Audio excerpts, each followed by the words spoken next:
வணக்கம். உலகெங்கிலும் உள்ள ஜோதிட ஆர்வலர்களே, ஜோதிட அபிமானிகளே, மற்ற யூடியூப் நேயர்களே, மாதா பிதா குரு தெய்வ அருளாலும் பஞ்சபூதங்களின் துணையுடனும் நவக்கோள்களினுடைய ஆசையுடனும் இந்த நாள் இனிய நாளாக வாழ்த்தி இன்றைய பதிவில் பார்ப்போம். கடந்த 24 பகுதி ஒன்றில் ஒரு ஜாதகருடைய எண் ஜோதிட பலன்களை பார்த்தோம். அந்த அடுத்தபடியாக நவக்கோள்களினுடைய பலன்களை பார்ப்போம். இவர் பிறந்த நட்சத்திரம் என்று எடுத்துக்கொண்டால் சதய நட்சத்திரம். பொதுவாக ராகு கேதுகளுடைய நட்சத்திரங்களில் பிறந்தவர்களோ அல்லது ராகு கேது நட்சத்திரங்களில் நின்ற மற்ற பாவங்களோ அல்லது ராகு கேதுகளில் கால்களில் நின்ற மற்ற கோள்களோ நன்மையான பலன்களை அளிக்காது என்பது விதி. மேற்கொண்டு இவர் பிறக்கும் பொழுது சனி 7.5 சனியின் காலத்தில் பிறந்து உள்ளார். இவருக்கு அந்த 7.5 சனி என்பது ராசியிலிருந்து முடிவு 2.5 ஆண்டுகள் முடியும் போது பாத சனியில் பிறந்துள்ளார். அடுத்தபடியாக இவருடைய நட்சத்திரம் சதயம். பொய் பேசக்கூடியவர், நினைத்த காரியத்தை செய்து முடிக்கக்கூடியவர், வீரதீரர், ஆளடிமை கொண்ட யோகமுடையவர், நிறைய நண்பர்கள், சிற்றுண்டி பெரியர், சிந்தித்து செயல்படக்கூடியவர், வயிறு கோளாறு உடையவர்.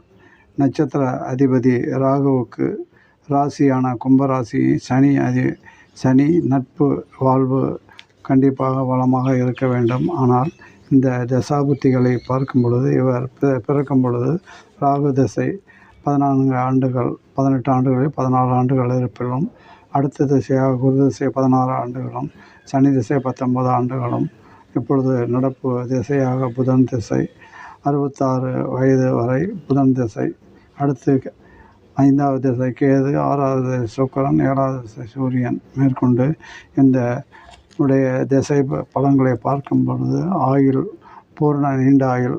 லக்கணம் குரு 9ஆம் பார்வையாக லக்கணத்தை பார்ப்பதாலும், சனி 10ஆம் பார்வையாக 8ஆம் இடத்தை பார்ப்பதாலும், சனி குரு சனி பார்வையுள்ளதாலும் ஆயுள் தீர்க்க ஆயுள் நீண்ட ஆயுள். அடுத்தபடியாக இவருடைய திசை, அதாவது தசா பலன்கள் பற்றி நாம் அனைவரும் அறிந்த திசை பலன்கள். இந்த ராசியின் மண்டலத்திலிருந்து அவர் பிறக்கக்கூடிய நட்சத்திரத்தையும் அந்த சந்திரன் அந்த நட்சத்திரத்தில் இருக்கிறது, அதாவது முழுமகா திசையாக ஆரம்பித்து நாம் தசா பலன்களை பார்த்து கொண்டு உள்ளோம். லக்கண தசாபத்தி பலன்கள் மற்றும் கோச்சார பலன்களாகும். இந்த திசையை பொறுத்தவரை இவருடைய முதல் திசை நட்சத்திர பொறுத்தவரை ராகு லக்கணத்தில் 11லிருந்து திசை நடத்துவது மகோன்னதமான நன்மையான சுபயோக ராஜயோக பலன்களை அளிக்கும். தன்னிறைவு இருப்பினும் 2ஆம் பட்ச பலன்களாக பார்க்கும் பொழுது லக்கணத்திற்கு 2 8 உள்ளவர்களுக்கும், ராகு சந்திரனுக்கு முன் பின் உள்ளவர்களுக்கும், அதாவது லக்கணத்திலிருந்து 2 8 ராகு இடம்பெற்றவர்களும் அல்லது சந்திரனுக்கு முன்னால் பின்னால் இந்த ராகு உள்ளவர்களுக்கும், அதாவது கும்ப லக்கணத்திற்கு அடுத்தபடியாக மீன லக்கணத்தில் ராகு இடம்பெறுகிறார். சனி மற்றும் செவ்வாயுடன் கூடியுள்ளார். எனவே இந்த பொறுத்தவரை சனி உடன் கூடி உள்ளவர்களுக்கும் சொல்ல முடியாத கஷ்ட நஷ்டமான பொருள் விரைய அசுப பலன்களே, வறுமை, வீண், வம்பு, தும்பு, வழக்கு போன்ற அசுப பலன்களே நடக்கும். பிணி, நோய், பாதிப்பு, அசுப செலவுகள் கூடுதலாக அமையும் என்பது விதி. இருந்த போதிலும் 11ஆம் ராகு இருந்து திசை நடத்தினால் நன்மையான பலன்கள் தருவது என்று நமது முன்னோர்கள் கூறுகிறார்கள். இது எந்த அளவுக்கு அதை தரவிட்டாலும் 50% இப்படியும் 60% அப்படியும் நடக்கலாம். இவர் 14 வயது வரை இந்த ராகு திசையை நிறைவு செய்கிறார். 1964லிருந்து 1994 வரை. அடுத்தபடியாக 2வது திசை குரு திசை ஆகப்பட்டது. இந்த இவருடைய வயது 14லிருந்து 16 30 வயது வரை இவருக்கு குரு திசை நடைபெறும். அதாவது 1994 வரை அஷ்டம குரு ஆகப்பட்டவர் இந்த லக்கணத்திற்கு, அதாவது ரிஷப லக்கணத்திற்கு, அதாவது ரிஷப லக்கணம் என்பது சுக்கிரனுடைய வீடு. அவருக்கு குருனுடைய பகை கிரகமாகும். இருப்பினும் குருவானவர் லக்கணத்திற்கு ரிஷப லக்கணத்திற்கு 8 மற்றும் 11க்கு உடையவர். எனவே அஷ்டமஸ்தானாதிபதியினுடைய திசை 5இல் கேது இருந்து கேதுவின் பிடியில் ராகு பார்வையிலும், ராகு நட்சத்திரத்தை அம்சத்திலும் ராகு நட்சத்திரத்தில் கேது உள்ளதும், குரு அந்த ராகு நட்சத்திரத்தில் அந்த வீடை புதன் வீடை இடம் பிடித்துள்ளதும் உன்னுடைய கவனத்திற்குரியது. எனவே 8 என்பது முளைவான மறைவு ஸ்தானமாகும். அதாவது காலபுருஷ தத்துவப்படி 6ஆம் இடம் ஆகும். எப்படி பார்த்தாலும் இந்த 8ஆம் அஷ்டமாதிபதி திசை என்று பார்த்தாலும் காலபுருஷனுக்கு 6ஆம் இடத்தில் திசை என்று எடுத்துக்கொண்டாலும் வலுத்து கெடுக்கக்கூடியவர் குரு எனது விதியாகும். கசப்பான காய் எட்டிக்காய்.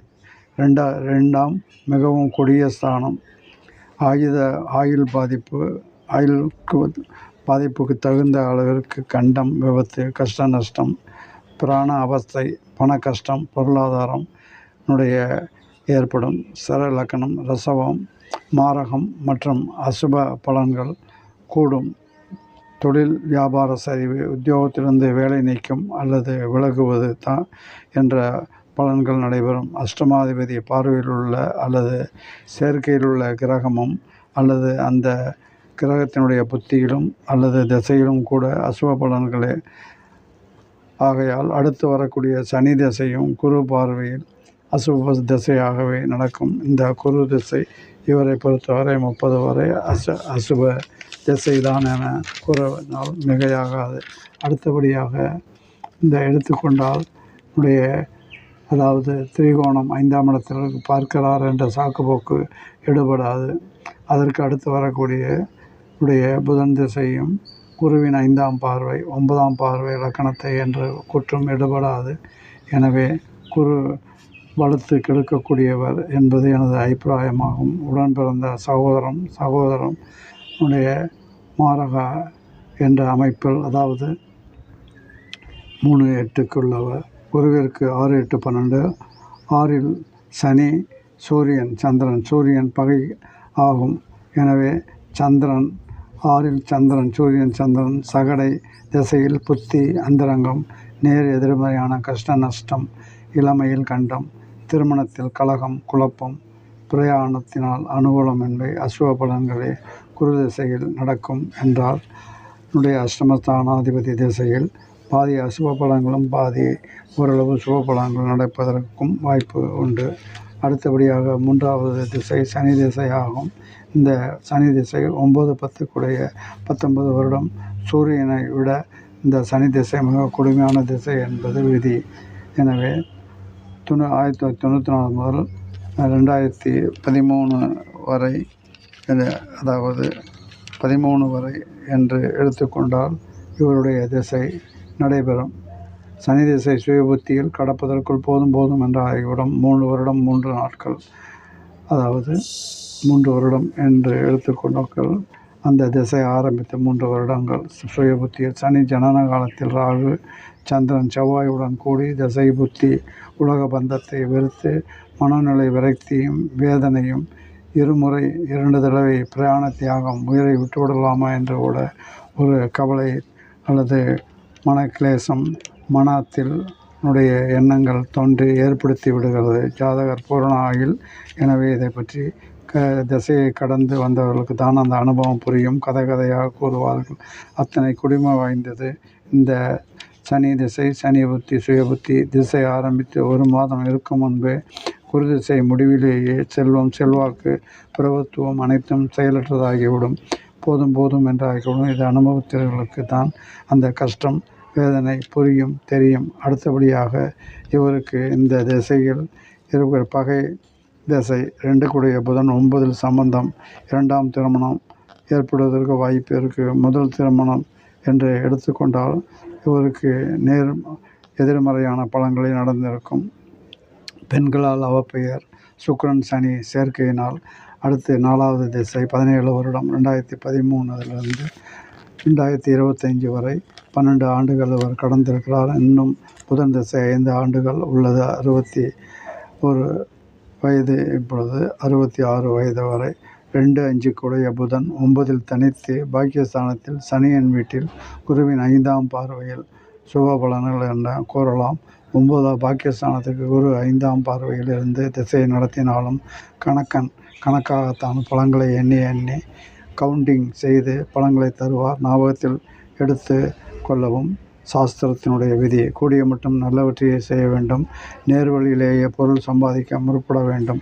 அப்போதுதான் கூடுமானவரை இந்த திசை உயர்வதற்கான யோகத்தை ஏற்படுத்தும். 2 தரமான வேலைவாய்ப்பு, தொழில், வியாபாரம், உத்தியோகத்திற்கு வழிவகை செய்யும். புதன் சனியின் நட்சத்திரங்களான பூசம், அனுசம், உத்திரட்டாதி நட்சத்திரத்தில் இருந்து ஏதாவது புதன் திசை நடத்தும் போது நண்பர் உறவினர் நம்பி ஜாமீன் உத்தரவாதம் எதுவும் கொடுக்கக்கூடாது. ஷூரிட்டி உதவி செய்யக்கூடாது. ஏமாற்றம் கொடுத்த எதுவுமே திரும்ப வராது. இழப்பு ஏற்படும். அசல் வட்டியும் ஜாதகரை கட்ட வேண்டிய நிலைமை ஏற்படும் என்பது புதன் திசையில் ஏற்படவே செய்யும் என்பது விதி ஆகும். எனவே பகை ரிஷபத்திற்கு சுக்கிரன் குரு பகைய 2 புதன் இவர் திருமணத்தில் பிரச்சனைகள் ஏற்படத்தான் செய்திருக்கும். எனவே இருதார யோகமும் புத்திர தோஷமும் 5ஆம் இடத்தில் கேது உள்ளது மற்றும் 5ஆம் இடத்தில் குரு உள்ளது.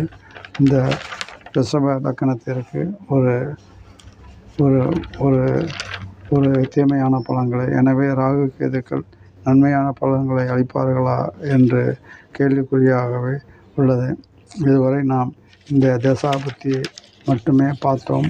அதாவது தசாபுத்திகளுடைய முக்கியத்துவத்தை கொடுத்து அனைத்து நபர்களும் கூறுவதை வைத்து நாம் எந்த திசை இவருக்கு நன்மை அளிக்கும். 7 திசைகளில் மாரகாதிபதி திசை 2, பகை கிரகம் 2, 3, அடுத்தது பாதகாதிபதி, மாரகாதிபதி திசை, உழவு திசைகளும் போக பிறகு மீதம் இருப்பது 2 திசை தான். இவருக்கு அஷ்டமாதிபதி திசை என்று எடுத்துக்கொண்டு ஒரு ஜாதகருக்கு தசாபுத்தி மட்டுமே பலன்களை அளிக்கும் என்ற கூற்று ஏற்புடையதாக இல்லை.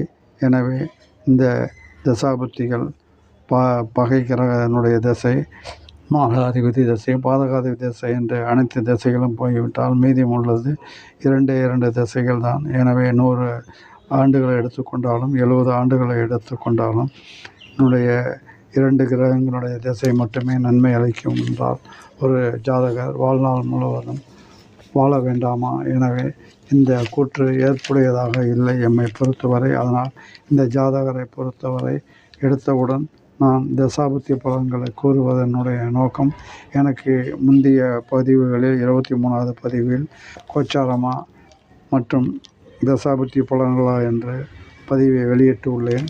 எனவே எமதை பொறுத்தவரை தசாபுத்திகள் என்ற கூற்று ஏற்புடையதாக இல்லை. எமது நூல் ஆசிரியர் மற்றும் ஒவ்வொருவரும் ஒரு கொள்கை அல்லது ஒரு முறையை பின்பற்றுவார்கள். தசாபுத்தி பலன்களுக்கு முக்கியத்துவம் அளிக்காமல் அன்றாடம் கோச்சார பலன்களே பிரதானம் என்பது நான் பின்பற்றக்கூடிய நூல் ஆசிரியருடைய கூற்று ஆகும். பலவாறான குருநாதர் அல்லது ஒரு நூலை பின்பற்றுகிறார்கள். எனவே ஆதி காலத்திலுடைய பழைய காலத்து நூல்கள் கூறியதையே திரும்ப கூறி அரைத்து கொண்டு உள்ளார்கள் என்பதுதான் உண்மை. எனவே இந்த வகையில் பார்க்கும் பொழுது நவீன தொழில்நுட்ப வசதியில் அதை தவிர வேறு எந்த புதுமையான ஒரு கண்டுபிடிப்புகளும் யாரும் கண்டுபிடித்து நமக்கு பலன்கள் அளிக்கவில்லை என்பதுதான் உண்மை.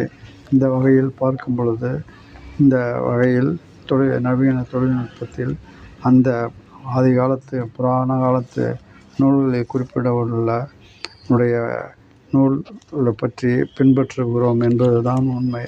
எனவே இந்த வகையில் நான் தசாபுத்தி பலன்கள் நன்றாக இல்லை என்றால் அந்த சமயத்தில் கோச்சார பலன்கள் சிறப்பாக அளிக்கும். இவர் தற்பொழுது பிறந்தபொழுது 7ரையில் இருந்தாலும் இப்பொழுது 60 ஆண்டுகள் அதே இடத்தில் அதே 7ரை சனியினுடைய 7ரை சனியில் உள்ளார் என்பதும், அடுத்தபடியாக கோச்சாரம் என்று எடுத்துக்கொண்டால் குருவினுடைய கோச்சாரம், ராகு கேதுக்களுடைய கோச்சார பலன்களும் இவரை தாக்கம் செய்யும் என்பது உண்மை. எனவே இந்த வகையில் பார்க்கும் பொழுது இந்த ராசிக்கும் இந்த லக்கணத்திற்கும் பலன்கள் இவ்வாறு தான் எடுக்க முடியும். எனவே சாக்குப்போக்கு சொல்ல முடியாது. எனவே லக்கணம் என்று எடுத்துக்கொண்டு அந்த லக்கணத்திற்கு என்னுடைய புத்தி, பகை, மாரகாதிபதி, பாதகாதிபதி. நன்றி, வணக்கம். தொடரும். மீனத்தில் நின்றமோ உச்சமற்ற கிரகமோ, மீனத்தில் நின்ற எந்த கிரகமும் நன்மை அளிக்குமா? உங்களுடைய ஆலோசனைக்கு விட்டு வருகிறேன். எனக்கு கமெண்டில் கூறவும். நன்றி.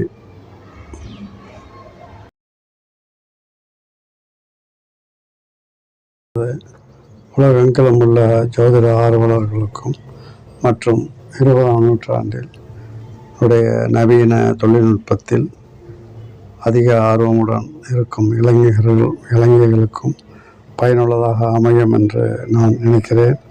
ஏனால் சமீபத்திய ஒரு ஆய்வின்படி அதிகமான வழக்குகள், அதாவது திருமண விவாகரத்துக்கள் அதிகமாக வழக்காடு மன்றங்களில் இருப்பதை நாம் பார்க்கிறோம். அதே சமயத்தில் குழந்தைகளுடன் சிரமப்படுவதையும் நாம் பார்க்கிறோம்.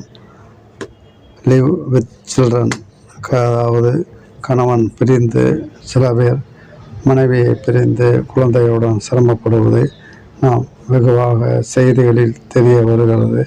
எனவே ஜோதிட உலகில் அனைத்து ஜோதிடர்களும், அதாவது தட்சணை அல்லது கட்டணத்திற்காக மட்டுமே வழிகாட்டாமல் உள்ளது உள்ளபடி கூறி அவருடைய நல்வழி காட்டி அவருக்கு நல்ல ஒரு எதிர்காலத்தை தருவது அவர்களுக்கும், அவர்களை நம்பி அவர்களுக்கும் நம்பிக்கை துரோகம் செய்யாமல் நம்பி அவர்களுக்கு நல்ல வழிகாட்ட இந்த பதிவின் மூலமாக அனைத்து வரையும் நான் கேட்டுக்கொள்கிறேன்.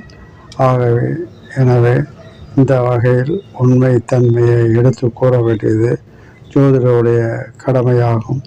அதை விடுத்து தட்சணைக்காக எதையாவது யாரையாவது பொருந்தி வைத்துவிட்டு அந்த பாவத்தையும் சுமக்க வேண்டாம் என்பது எமது தாழ்மையான வேண்டுகோளாகும். எனவே நாம் சம்பாதிக்கும் ஒவ்வொரு பைசாவும் நேர்மையான வழியில் இருக்க வேண்டும் என்பது எமது எண்ணம் ஆகும். எனவே இது ஒரு என்னுடைய கொள்கை என்று எடுத்துக்கொண்டாலும் சரி, என்னுடைய ஆலோசனை என்று எடுத்துக்கொண்டாலும் சரி, இந்த வகையில் நாம் இதை வலியுறுத்தி இந்த பதிவில் கூறுகிறேன். எனவே நேரடியாக கூற முடியாவிட்டால் மறைமுகமாக என்னுடைய தெரியப்படுத்த வேண்டியது அனைவரின் கடமையாகும். மற்றும் நன்றி, வணக்கம். தொடரும். நன்றி, வணக்கம். தொடரும்.